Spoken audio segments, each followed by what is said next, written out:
ओम नमो भगवते वासुदेवाय। श्रीमद् भागवत महापुराण के 7वें स्कंध में गृहस्थ संबंधी सदाचार, इसकी कथा को सुनते हुए राजा युधिष्ठिर ने पूछा, देवर्षि नारद जी, मेरे जैसा गृहासक्त गृहस्थ बिना विशेष परिश्रम के इस पद को किस साधना से प्राप्त कर सकता है? आप कृपा करके मुझे बतलाइए। श्री देवर्षि नारद जी ने कहा, युधिष्ठिर, मनुष्य गृहस्थ आश्रम में रहे और गृहस्थ धर्म के अनुसार सब काम करे, परंतु उन्हें भगवान के प्रति समर्पित कर दे और बड़े बड़े संत महात्माओं की सेवा भी करे।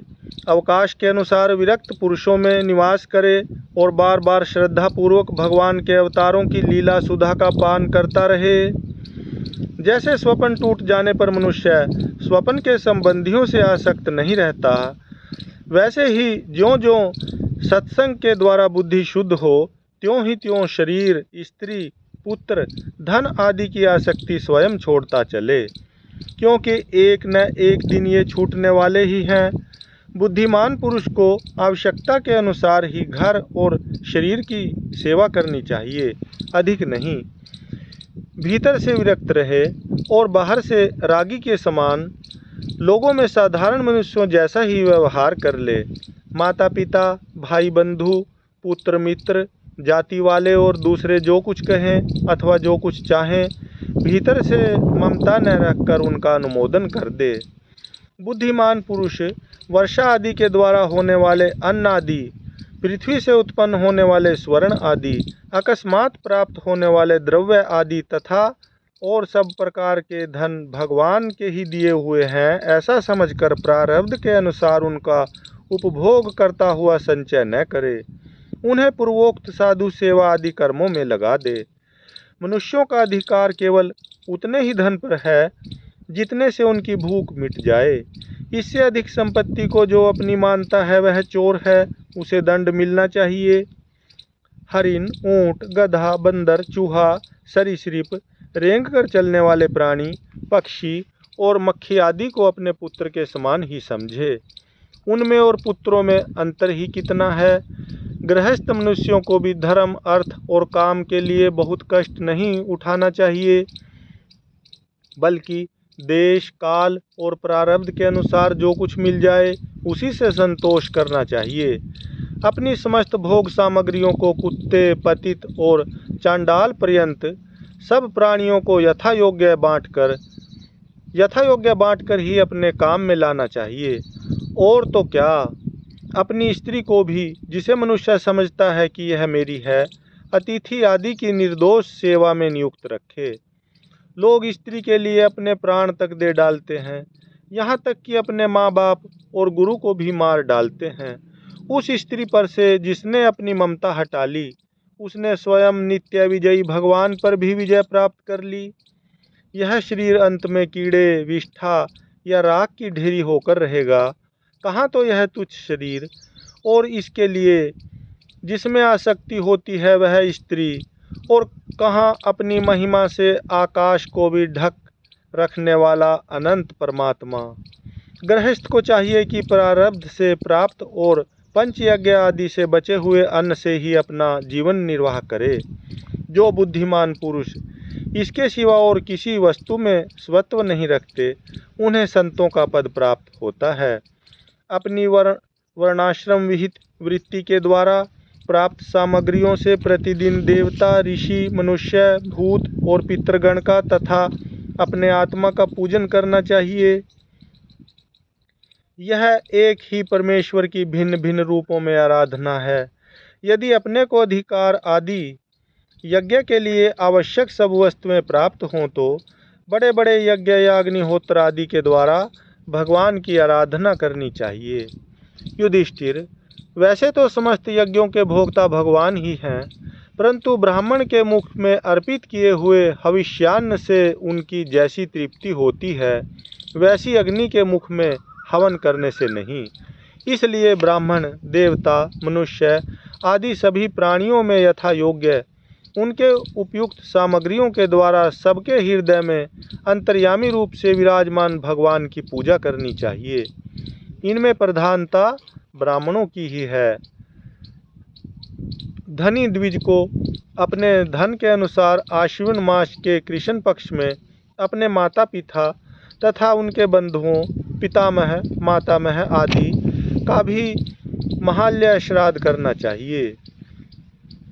इसके सिवा अयन, करक एवं मकर की संक्रांति, विषुव, तुला और मेष की संक्रांति, व्यतिपात, दिन क्षय, चंद्र ग्रहण या सूर्य ग्रहण के समय, द्वादशी के दिन, श्रवण, घनिष्ठा और अनुराधा नक्षत्रों में, वैशाख शुक्ला तृतीया यानी अक्षय तृतीया को, कार्तिक शुक्ला नवमी, अक्षय नवमी को, अगहन, पोष, माघ और फाल्गुन इन 4 महीनों की कृष्णाष्टमी, माघ शुक्ला सप्तमी, माघ की मघा नक्षत्र से युक्त पूर्णिमा और प्रत्येक महीने की वह पूर्णिमा जो अपने मास नक्षत्र चित्रा, विशाखा, ज्येष्ठा आदि से युक्त हो, चाहे चंद्रमा पूर्ण हो या अपूर्ण, द्वादशी तिथि का अनुराधा, श्रवण, उत्तरा फाल्गुनी, उत्तराषाढ़ा और उत्तरा भाद्रपदा के साथ योग, एकादशी तिथि का तीनों उत्तरा नक्षत्रों से योग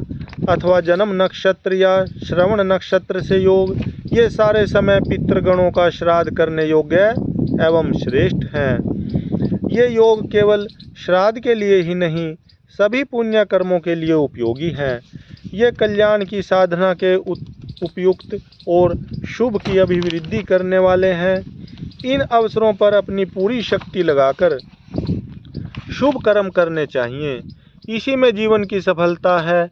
इन शुभ संयोगों में जो स्नान, जप, होम, व्रत तथा देवता और ब्राह्मणों की पूजा की जाती है अथवा जो कुछ देवता, पितर, मनुष्य एवं प्राणियों को समर्पित किया जाता है, उसका फल अक्षय होता है। युधिष्ठिर, इसी प्रकार स्त्री के पुंसवन आदि, संतान के जात कर्म आदि तथा अपने यज्ञ दीक्षा आदि संस्कारों के समय, शवदाह के दिन या वार्षिक श्राद्ध के उपलक्ष्य में अथवा अन्य मांगलिक कर्मों में दान आदि शुभ कर्म करने चाहिए। युधिष्ठिर, अब मैं उन स्थानों का वर्णन करता हूँ जो धर्म आदि श्रेय की प्राप्ति कराने वाले हैं। सबसे पवित्र देश वह है जिसमें सत्पात्र मिलते हों, जिनमें यह सारा चर और अचर जगत स्थित है। उन भगवान की प्रतिमा जिस देश में हो, जहाँ तप, विद्या एवं दया आदि गुणों से युक्त ब्राह्मणों के परिवार निवास करते हों तथा जहाँ जहाँ भगवान की पूजा होती हो और पुराणों में प्रसिद्ध गंगा आदि नदियाँ हों, वे सभी स्थान परम कल्याणकारी हैं।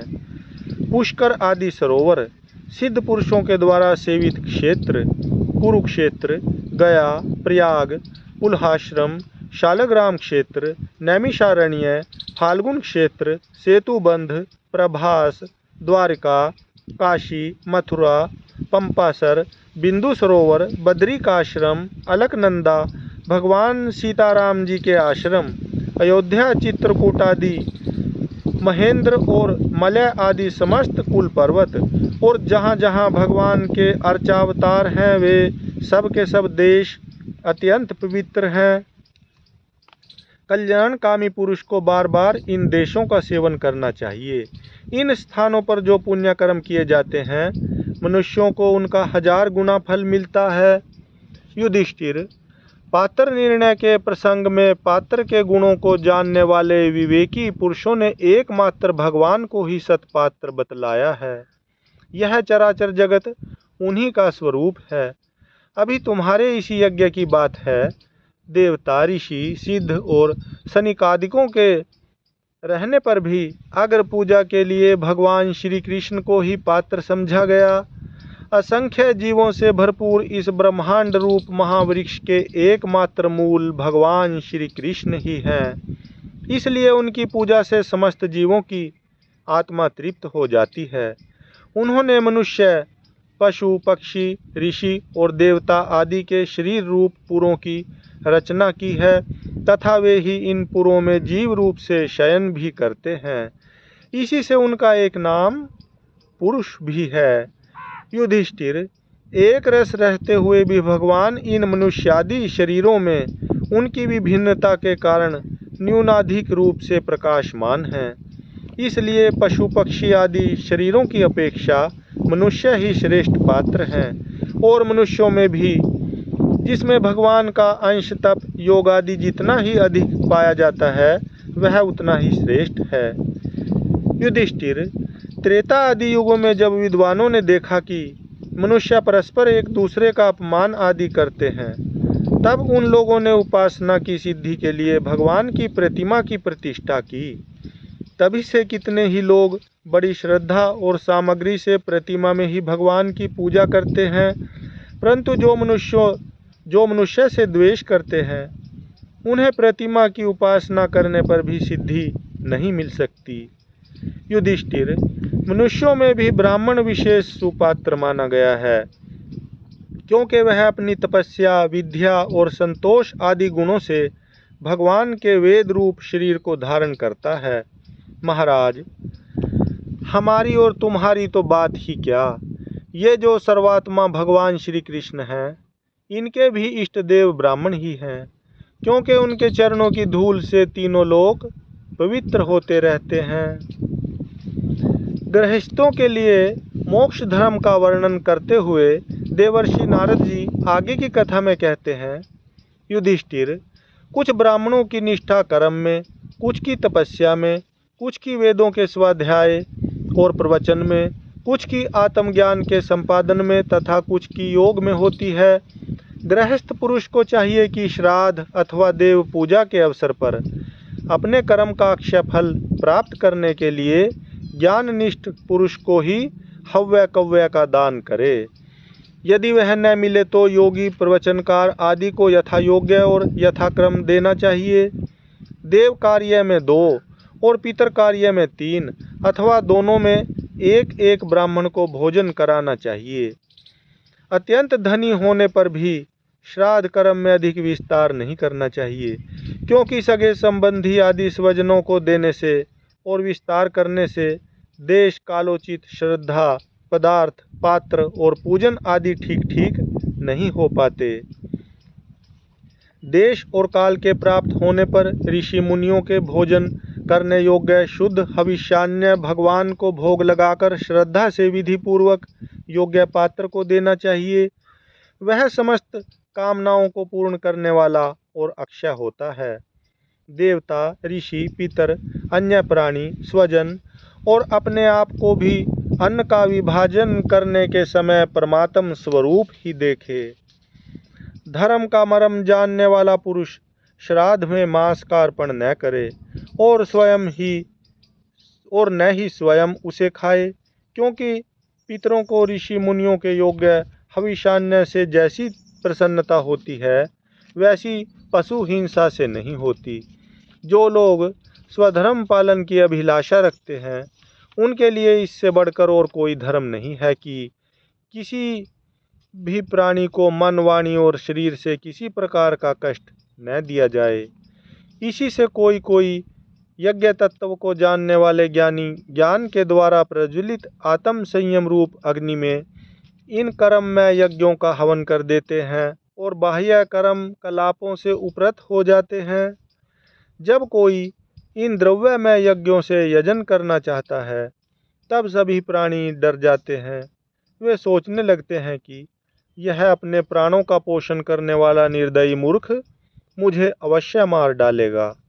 इसलिए धर्मज्ञ मनुष्य को यही उचित है कि प्रतिदिन प्रारब्ध के द्वारा प्राप्त मुनिजनोचित हविष्यान्न से ही अपने नित्य और नैमित्तिक कर्म करे तथा उसी से सर्वदा संतुष्ट रहे। अधर्म की 5 शाखाएं हैं: विधर्म, परधर्म, आभास, उपमा और छल। धर्मज्ञ पुरुष अधर्म के समान ही इनका भी त्याग कर दे। जिस कार्य को धर्म बुद्धि से करने पर भी अपने धर्म में बाधा पड़े वह विधर्म है। किसी अन्य के द्वारा अन्य पुरुष के लिए उपदेश किया हुआ धर्म परधर्म है। पाखंड या दंभ का नाम उपधर्म है अथवा उपमा है। शास्त्र के वचनों का दूसरे प्रकार का अर्थ कर देना छल है। मनुष्य अपने आश्रम के विपरीत स्वेच्छा से जिसे धर्म मान लेता है वह आभास है। अपने अपने स्वभाव के अनुकूल जो वर्णाश्रमोचित धर्म है वे भला किसे शांति नहीं देते। धर्मात्मा पुरुष निर्धन होने पर भी धर्म के लिए अथवा शरीर निर्वाह के लिए धन प्राप्त करने की चेष्टा न करे, क्योंकि जैसे बिना किसी प्रकार की चेष्टा किए अजगर की जीविका चलती ही है, वैसे ही निवृत्ति परायण पुरुष की निवृत्ति ही उसकी जीविका का निर्वाह कर देती है। जो सुख अपनी आत्मा में रमण करने वाले निष्क्रिय संतोषी पुरुष को मिलता है वह उस मनुष्य को भला कैसे मिल सकता है जो कामना और लोभ से धन के लिए हाय हाय करता हुआ इधर उधर दौड़ता फिरता है। जैसे पैरों में जूता पहनकर चलने वाले को कंकड़ और कांटों से कोई डर नहीं होता, वैसे ही जिसके मन में संतोष है उसके लिए सर्वदा और सब कहीं सुख ही सुख है, दुख है ही नहीं। युधिष्ठिर, न जाने क्यों मनुष्य केवल जल मात्र से ही संतुष्ट रहकर अपने जीवन का निर्वाह नहीं कर लेता, अपितु रसनेन्द्रिय और जननेन्द्रिय के फेर में पड़कर यह बेचारा घर की चौकसी करने वाले कुत्ते के समान हो जाता है। जो ब्राह्मण संतोषी नहीं है, इंद्रियों की लोलुपता के कारण उसके तेज, विद्या, तपस्या और यश क्षीण हो जाते हैं और वह विवेक भी खो बैठता है। भूख और प्यास मिट जाने पर खाने पीने की कामना का अंत हो जाता है। क्रोध भी अपना काम पूरा करके शांत हो जाता है। परंतु यदि मनुष्य पृथ्वी की समस्त दिशाओं को जीत ले और भोग ले, तब भी लोभ का अंत नहीं होता। अनेक विषयों के ज्ञाता, शंकाओं का समाधान करके चित्त में शास्त्रोक्त अर्थ को बैठा देने वाले और विद्वत सभाओं के सभापति बड़े बड़े विद्वान भी असंतोष के कारण गिर जाते हैं। धर्मराज, संकल्पों के परित्याग से काम को, कामनाओं के त्याग से क्रोध को, संसारी लोग जिसे अर्थ कहते हैं उसे अनर्थ समझकर लोभ को और तत्व के विचार से भय को जीत लेना चाहिए। अध्यात्म विद्या से शोक और मोह पर, संतों की उपासना से दंभ पर, मौन के द्वारा योग के विघ्नों पर और शरीर प्राण आदि को निश्चेष्ट करके हिंसा पर विजय प्राप्त करनी चाहिए। आदि भौतिक दुख को दया के द्वारा, आदि दैविक वेदना को समाधि के द्वारा और आध्यात्मिक दुख को योग बल से एवं निद्रा को सात्विक भोजन, स्थान, संग आदि के सेवन से जीत लेना चाहिए। सत्व गुण के द्वारा रजोगुण एवं तमोगुण पर और उपरति के द्वारा सत्व गुण पर विजय प्राप्त करनी चाहिए। श्री गुरुदेव की भक्ति के द्वारा साधक इन सभी दोषों पर सुगमता से विजय प्राप्त कर सकता है। हृदय में ज्ञान का दीपक जलाने वाले गुरुदेव साक्षात भगवान ही हैं। जो दुर्बुद्धि पुरुष उन्हें मनुष्य समझता है उसका समस्त शास्त्र श्रवण हाथी के स्नान के समान व्यर्थ है। बड़े बड़े योगेश्वर जिनके चरण कमलों का अनुसंधान करते रहते हैं, प्रकृति और पुरुष के अधीश्वर वे स्वयं भगवान ही गुरुदेव के रूप में प्रकट हैं। इन्हें लोग भ्रम से मनुष्य मानते हैं। शास्त्रों में जितने भी नियम संबंधी आदेश हैं उनका एकमात्र तात्पर्य यही है कि काम, क्रोध, लोभ, मोह, मद और मत्सर इन 6 शत्रुओं पर विजय प्राप्त कर ली जाए अथवा 5 इंद्रिय और मन ये 6 वश में हो जाएं। ऐसा होने पर भी यदि उन नियमों के द्वारा भगवान के ध्यान, चिंतन आदि की प्राप्ति नहीं होती तो उन्हें केवल श्रम ही श्रम समझना चाहिए। जैसे खेती, व्यापार आदि और उनके फल भी योग साधना के फल भगवत प्राप्ति या मुक्ति को नहीं दे सकते, वैसे ही दुष्ट पुरुष के श्रोत्र स्मार्त कर्म भी कल्याणकारी नहीं होते, प्रत्युत उल्टा फल देते हैं। जो पुरुष अपने मन पर विजय प्राप्त करने के लिए उद्धत हो वह आसक्ति और परिग्रह का त्याग करके संन्यास ग्रहण करे, एकांत में अकेला ही रहे और भिक्षावृत्ति से शरीर निर्वाह मात्र के लिए स्वल्प और परिमित भोजन करे। युधिष्ठिर, पवित्र और समान भूमि पर अपना आसन बिछाए और सीधे स्थिर भाव से समान और सुखकर आसन से उस पर बैठकर ओंकार का जप करे। जब तक मन संकल्प विकल्पों को छोड़ न दे, तब तक नासिका के अग्रभाग पर दृष्टि जमाकर पूरक, कुंभक और रेचक द्वारा प्राण तथा अपान की गति को रोके। काम की चोट से घायल चित्त इधर उधर चक्कर काटता हुआ जहाँ जहाँ जाए, विद्वान पुरुष को चाहिए कि वह वहाँ से उसे लौटा लाए और धीरे धीरे हृदय में रोके। जब साधक निरंतर इस प्रकार का अभ्यास करता है, तब ईंधन के बिना जैसे अग्नि बुझ जाती है, वैसे ही थोड़े समय में उसका चित्त शांत हो जाता है। इस प्रकार जब काम वासनाएं चोट करना बंद कर देती हैं और समस्त वृत्तियां अत्यंत शांत हो जाती हैं, तब चित्त ब्रह्मानंद के संस्पर्श में मग्न हो जाता है और फिर उसका कभी उत्थान नहीं होता। जो सन्यासी पहले तो धर्म, अर्थ और काम के मूल कारण गृहस्थाश्रम का परित्याग कर देता है और फिर उन्हीं का सेवन करने लगता है, वह निर्लज अपने उगले हुए को खाने वाला कुत्ता ही है। जिन्होंने अपने शरीर को अनात्मा, मृत्युग्रस्त और विष्ठा, कृमि एवं राख समझ लिया था, वे ही मूढ़ फिर उसे आत्मा मानकर उसकी प्रशंसा करने लगते हैं। कर्म त्यागी गृहस्थ, व्रत त्यागी ब्रह्मचारी, गांव में रहने वाला तपस्वी वानप्रस्थ और इंद्रिय लोलुप सन्यासी, ये चारों आश्रम के कलंक हैं और व्यर्थ ही आश्रमों का ढोंग करते हैं। भगवान की माया से विमोहित उन मूढ़ों पर तरस खाकर उनकी उपेक्षा कर देनी चाहिए। आत्मज्ञान के द्वारा जिसकी सारी वासनाएं निर्मूल हो गई हैं और जिसने अपने आत्मा को परब्रह्म स्वरूप जान लिया है, वह किस विषय की इच्छा और किस भोक्ता की तृप्ति के लिए इंद्रिय लोलुप होकर अपने शरीर का पोषण करेगा। उपनिषदों में कहा गया है कि शरीर रथ है, इंद्रियां घोड़े हैं, इंद्रियों का स्वामी मन लगाम है, शब्दादि विषय मार्ग हैं, बुद्धि सारथी है, चित्त ही भगवान के द्वारा निर्मित बांधने की विशाल रस्सी है, 10 प्राण धुरी हैं, धर्म और अधर्म पहिए हैं और इनका अभिमानी जीव रथी कहा गया है।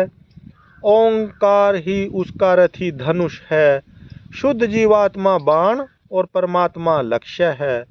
इस ओंकार के द्वारा अंतरात्मा को परमात्मा में लीन कर देना चाहिए। राग, द्वेष, लोभ, शोक, मोह, भय, मद, मान, अपमान, दूसरे के गुणों में दोष निकालना, छल, हिंसा, दूसरे की उन्नति देखकर जलना, तृष्णा, प्रमाद, भूख और नींद, ये सब और ऐसे ही जीवों के और भी बहुत से शत्रु हैं। उनमें रजोगुण और तमोगुण प्रधान वृत्तियां अधिक हैं, कहीं कहीं कोई कोई सत्वगुण प्रधान ही होती है। यह मनुष्य शरीर रूप रथ जब तक अपने वश में है और इसके इंद्रिय, मन आदि सारे साधन अच्छी दशा में विद्यमान हैं, तभी तक श्री गुरुदेव के चरण कमलों की सेवा पूजा से शान धराई हुई ज्ञान की तीखी तलवार लेकर भगवान के आश्रय से इन शत्रुओं का नाश करके अपने स्वराज्य सिंहासन पर विराजमान हो जाए और फिर अत्यंत शांत भाव से इस शरीर का भी परित्याग कर दे। नहीं तो तनिक भी प्रमाद हो जाने पर ये इंद्रिय रूप दुष्ट घोड़े और उनसे मित्रता रखने वाला बुद्धि रूप सारथी रथ के स्वामी जीव को उल्टे रास्ते ले जाकर विषय रूपी लुटेरों के हाथों में डाल देंगे। वे डाकू सारथी और घोड़ों के सहित इस जीव को मृत्यु से अत्यंत भयावने घोर अंधकार में संसार के कुएं में गिरा देंगे। वैदिक कर्म 2 प्रकार के हैं। एक तो वे जो वृत्तियों को उनके विषयों की ओर ले जाते हैं, प्रवृत्ति परक, और दूसरे वे जो वृत्तियों को उनके विषयों की ओर से लौटाकर शांत एवं आत्म साक्षात्कार के योग्य बना देते हैं, यानी निवृत्ति परक। प्रवृत्ति परक कर्म मार्ग से बार बार जन्म मृत्यु की प्राप्ति होती है और निवृत्ति परक भक्ति मार्ग या ज्ञान मार्ग के द्वारा परमात्मा की प्राप्ति होती है। शेन याग आदि हिंसा में कर्म, अग्निहोत्र, दर्श, पूर्णमास, चातुर्मास्य, पशुयाग, सोमयाग, वैश्वदेव, बलिहरण आदि द्रव्य में कर्म इष्ट कहलाते हैं और देवालय, बगीचा, कुआं आदि बनवाना तथा प्याऊ आदि लगाना पूर्त्र कर्म हैं। ये सभी प्रवृत्ति परक कर्म हैं और सकाम भाव से युक्त होने पर अशांति के ही कारण बनते हैं। प्रवृत्ति परायण पुरुष मरने पर चरु, पुरुडाश आदि यज्ञ संबंधी द्रव्यों के सूक्ष्म भाग से बना हुआ शरीर धारण कर धूमाभिमानी देवताओं के पास जाता है। फिर क्रमशः रात्रि, कृष्ण पक्ष और दक्षिणायन के अभिमानी देवताओं के पास जाकर चंद्रलोक में पहुंचता है। वहां से भोग समाप्त होने पर अमावस्या के चंद्रमा के समान क्षीण होकर वृष्टि द्वारा क्रमशः औषधि, लता, अन्न और वीर्य के रूप में परिणत होकर पितृयान मार्ग से पुनः संसार में ही जन्म लेता है। युधिष्ठिर, गर्भाधान से लेकर अंत्येष्टि पर्यंत संपूर्ण संस्कार जिनके होते हैं उनको द्विज कहते हैं। उनमें से कुछ तो पूर्वोक्त प्रवृत्ति मार्ग का अनुष्ठान करते हैं और कुछ आगे कहे जाने वाले निवृत्ति मार्ग का। निवृत्ति परायण पुरुष इष्ट, पूर्त आदि कर्मों से होने वाले समस्त यज्ञों को विषयों का ज्ञान कराने वाले इंद्रियों में हवन कर देता है। इंद्रियों को दर्शनादि संकल्प रूप मन में, वैकारिक मन को परावाणी में और परावाणी को वर्ण समुदाय में, वर्ण समुदाय को आ, ओम इन तीन स्वरों के रूप में रहने वाले ओंकार में, ओंकार को बिंदु में, बिंदु को नाद में, नाद को सूत्रात्मा रूप प्राण में और प्राण को ब्रह्म में लीन कर देता है। वह निवृत्ति निष्ठ ज्ञानी क्रमशः अग्नि, सूर्य, दिन, सायंकाल, शुक्ल पक्ष, पूर्णमासी और उत्तरायण के अभिमानी देवताओं के पास जाकर ब्रह्मलोक में पहुंचता है और वहां के भोग समाप्त होने पर वह स्थूलोपाधिक विश्व अपनी स्थूल उपाधि को सूक्ष्म में लीन करके सूक्ष्मोपाधिक तेजस हो जाता है। फिर सूक्ष्म उपाधि को कारण में ले करके कारणोपाधिक प्राज्ञ रूप में स्थित होता है। फिर सबके साक्षी रूप से सर्वत्र अनुगत होने के कारण साक्षी के ही स्वरूप में कारणोपाधिक का लय करके तुरीय रूप से स्थित होता है। इस प्रकार दृश्यों का लय हो जाने पर वह शुद्ध आत्मा रह जाता है। यही मोक्ष पद है। इसे देवयान मार्ग कहते हैं। इस मार्ग से जाने वाला आत्मोपासक संसार की ओर से निवृत्त होकर क्रमशः एक से दूसरे देवता के पास होता हुआ ब्रह्मलोक में जाकर अपने स्वरूप में स्थित हो जाता है। वह प्रवृत्ति मार्गी के समान फिर जन्म मृत्यु के चक्कर में नहीं पड़ता। ये पितरयान और देवयान दोनों ही वेदोक्त मार्ग हैं। जो शास्त्रीय दृष्टि से इन्हें तत्वतः जान लेता है वह शरीर में स्थित रहता हुआ भी मोहित नहीं होता। पैदा होने वाले शरीरों के पहले भी कारण रूप से और उनका अंत हो जाने पर भी उनकी अवधि रूप से जो स्वयं विद्यमान रहता है, जो भोग रूप से बाहर और भोक्ता रूप से भीतर है, तथा ऊंच और नीच, जानना और जानने का विषय, वाणी और वाणी का विषय, अंधकार और प्रकाश आदि वस्तुओं के रूप में जो कुछ भी उपलब्ध होता है वह सब स्वयं यह तत्ववेता ही है। इसी से मोह उसका स्पर्श नहीं कर सकता। दर्पण आदि में दिख पड़ने वाला प्रतिबिंब विचार और युक्ति से बाधित है, उसका उसमें अस्तित्व है नहीं। फिर भी वस्तु के रूप में तो वह दिखता ही है। वैसे ही इंद्रियों के द्वारा दिखने वाला वस्तुओं का भेदभाव भी विचार, युक्ति और आत्मानुभव से असंभव होने के कारण वस्तुतः न होने पर भी सत्य सा प्रतीत होता है। पृथ्वी आदि पंचभूतों से इस शरीर का निर्माण नहीं हुआ है। वास्तविक दृष्टि से देखा जाए तो न तो वह उन पंचभूतों का संघात है और न विकार या परिणाम ही, क्योंकि यह अपने अवयवों से न तो पृथक है और न उनमें अनुगत ही है, अतएव मिथ्या है। इसी प्रकार शरीर के कारण रूप पंचभूत भी अवयवी होने के कारण अपने अवयवों सूक्ष्म भूतों से भिन्न नहीं हैं, अवयव रूप ही हैं। जब बहुत खोजबीन करने पर भी अवयवों के अतिरिक्त अवयवी का अस्तित्व नहीं मिलता, वह असत ही सिद्ध होता है, तब अपने आप ही यह सिद्ध हो जाता है कि ये अवयव भी असत्य ही हैं। जब तक अज्ञान के कारण एक ही परमात्मा में अनेक वस्तुओं के भेद मालूम पड़ते रहते हैं, तब तक यह भ्रम भी रह सकता है कि जो वस्तुएं पहले थीं वे अब भी हैं, और स्वप्न में भी जिस प्रकार जागृत, स्वप्न आदि अवस्थाओं के अलग अलग अनुभव होते ही हैं तथा उनमें भी विधि निषेध के शास्त्र रहते हैं, वैसे ही जब तक इन भिन्नताओं के अस्तित्व का मोह बना हुआ है तब तक यहाँ भी विधि निषेध के शास्त्र हैं ही। जो विचारशील पुरुष स्वानुभूति से आत्मा के त्रिविध अद्वैत का साक्षात्कार करते हैं, वे जागृत, स्वप्न, सुषुप्ति और दृष्टा, दर्शन तथा दृश्य के भेद रूप स्वप्न को मिटा देते हैं। ये अद्वैत तीन प्रकार के हैं: भावाद्वैत, क्रियाद्वैत और द्रव्याद्वैत। जैसे वस्त्र सूत रूप ही होता है, वैसे ही कार्य भी कारण मात्र ही है, क्योंकि भेद तो वास्तव में है नहीं। इस प्रकार सबकी एकता का विचार भावाद्वैत है। युधिष्ठिर, मन, वाणी और शरीर से होने वाले सब कर्म स्वयं पर ब्रह्म परमात्मा में ही हो रहे हैं, उसी में अध्यस्त हैं। इस भाव से समस्त कर्मों को समर्पित कर देना क्रियाद्वैत है।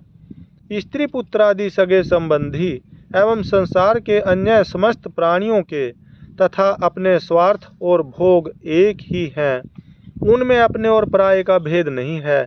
इस प्रकार का विचार द्रव्याद्वैत है। युधिष्ठिर, जिस पुरुष के लिए जिस द्रव्य को जिस समय जिस उपाय से जिससे ग्रहण करना शास्त्राज्ञा के विरुद्ध न हो, उसे उसी से अपने सब कार्य संपन्न करने चाहिए। आपत्ति काल को छोड़कर इससे अन्यथा नहीं करना चाहिए। महाराज, भगवत भक्त मनुष्य वेद में कहे हुए इन कर्मों के तथा अन्यान्य स्वकर्मों के अनुष्ठान से घर में रहते हुए भी श्री कृष्ण की गति को प्राप्त करता है। युधिष्ठिर, जैसे तुम अपने स्वामी भगवान श्री कृष्ण की कृपा और सहायता से बड़ी बड़ी कठिन विपत्तियों से पार हो गए हो और उन्हीं के चरण कमलों की सेवा से समस्त भूमंडल को जीतकर तुमने बड़े बड़े राजसूय आदि यज्ञ किए हैं, पूर्व जन्म में, इसके पहले के महाकल्प में मैं एक गंधर्व था। मेरा नाम था उपबर्हण और गंधर्वों में मेरा बड़ा सम्मान था। मेरी सुंदरता, सुकुमारता और मधुरता अपूर्व थी। मेरे शरीर में से सुगंधी निकला करती और देखने में मैं बहुत अच्छा लगता। स्त्रियां मुझसे बहुत प्रेम करती और मैं सदा प्रमाद में ही रहता। मैं अत्यंत विलासी था। एक बार देवताओं के यहाँ ज्ञान सत्र हुआ, उसमें बड़े बड़े प्रजापति आए थे। भगवान की लीला का गान करने के लिए उन लोगों ने गंधर्व और अप्सराओं को बुलाया। मैं जानता था कि वह संतों का समाज है और वहाँ भगवान की लीला का ही गान होता है।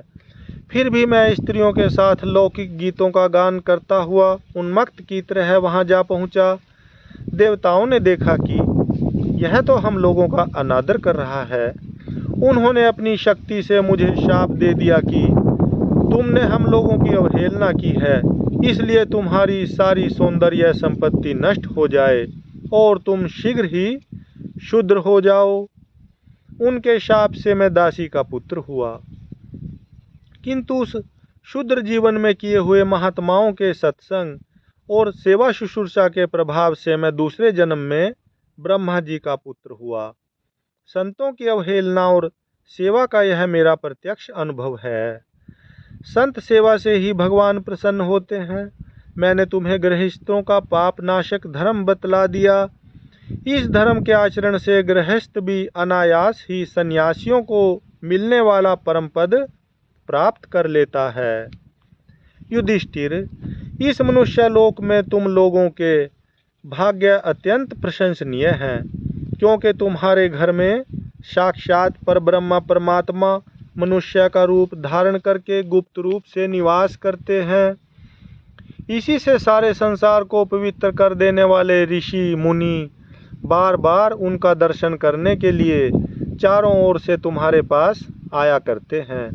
बड़े बड़े महापुरुष निरंतर जिनको ढूंढते रहते हैं, जो माया के लेश से रहित परम शांत परमानंदानुभव स्वरूप परब्रह्म परमात्मा हैं, वे ही तुम्हारे प्रिय हितैषी मेरे भाई पूज्य आज्ञाकारी गुरु और स्वयं आत्मा श्री कृष्ण हैं।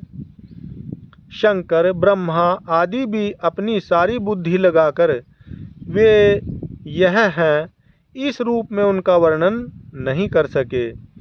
फिर हम तो कर ही कैसे सकते हैं।